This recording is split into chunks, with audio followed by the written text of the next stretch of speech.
Hi guys! Welcome to my vlog. So for today's video guys, nandito tayo ngayon sa Lebanon. We are still here in Lebanon. So pupunta kami ng Batraun Beach. So ang biyahe pala dito is 1 hour and 30 minutes. So ayan na nga guys, may tunnel pa dyan. So hindi ko na lahat vinidyohan. Ang view papuntang Batraun. So alam niyo ba guys, dito sa Lebanon is wala silang metro or wala silang train. So meron silang taxi, tapos yung mga kalsada nila may problema sila sa basura dahil bawat dadaanan yung kalsada or road, laging matatanaw nyo ay ang basura. Dahil nga siguro is wala silang gobyerno. Hindi sila natatakot sa gobyerno. I don't know guys, pero puro basura talaga. So hindi ko naman sinisiraan ang Lebanon. But ayan na nga guys, na sisilain na natin ang dagat. So ayan guys, dito guys, ang ganda ng tanawin. Ang ganda ng lalakaran mo. Tapos fresh air. So, ayun guys, dito tayo sa baba. Dito yung restaurant na Friends and Fries. Ayan, nakaupo na tayo dyan sa may table. And then, ayun na guys, hindi na ako makapag-chika-chika kasi maraming mga tao, marami ng mga Lebanese dyan na sa table. And so, as a introvert girl. So ayun guys, sabi ko sa kasama ko, picturean mo ako dito please. And then dumating na yung aming food. Ayan, Mexican food. And nag-order kami rin ng fries. And then as a Filipino girl, ay nagtakip na ako ng tuwalya kasi yung araw as in direct to my face. So ang itim-itim ko na naman ngayon guys.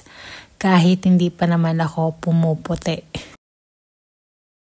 So ayun guys, bale nakapag-swimming na ako dyan. Hindi na ako nag-video kasi nga ang daming tao at saka sobrang mabato ang beach nila dito.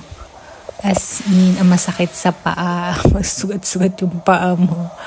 Kaya saglit lang talaga ako nag-swimming. Hindi ko na kinaya at umahon na ako. Doon na lang ako sa may gilid.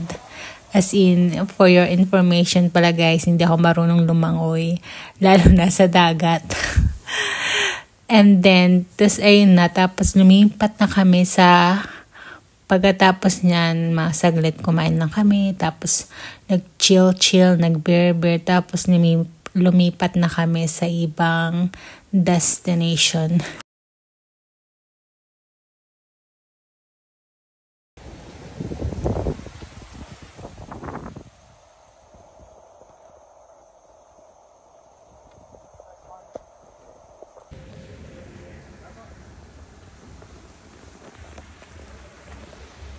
So, ito na nga guys, nakarating na kami sa Batraun din. Batraun place pa rin siya, pero dito na yung mga tourist spot.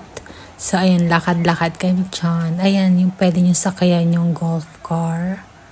So, ito nga yung mga tinatambayan ng turista. Museum. Ayan, meron silang kainan. Ito yan, ayan guys, yung museum, picture museum daw yan. But I don't know, ito may simbahan kami nakita pero sarado siya. Kaya hindi kami nakapasok. Kaya video lang at picture na lang kami dyan guys. So, ayun pa, wala na akong masabi. Ito pala guys, seaside yung katabi niya. So, marami din nangingisda dyan. Yun lang. And then guys, dito, ayan, sa nalakaran namin, sabi ko nga, maraming restaurant. Pero hindi naman kami kumain kasi nga, busog pa kami. Ayan lang, video lang ang peg nyo dyan guys. Ayan, mga social and then na restaurant siya. Siguro, marami din dyan, maraming kumakain kapag gabi na. May nakita rin pala kami dito na may nadaanan kaming parang night market. So may nagtitinda rin ng mga souvenir. But hindi ako bumili ng souvenir nila kasi hindi ko bet yung So and guys, dito pala libre lang yung nila, pa-pool, pa-swimming. Magdala ka lang ng tent mo. Ayun nga, meron nga nagdala ng tent. At may mga tuwalya silang dala. So ayun na guys, dito na nagtatapos ang aking vlog. Gabi na, nakauwi na kami. At nag-stop over pa pala kami dyan sa may ice creaman. So kumain kami ng ice cream. So ayun lang guys, bye bye!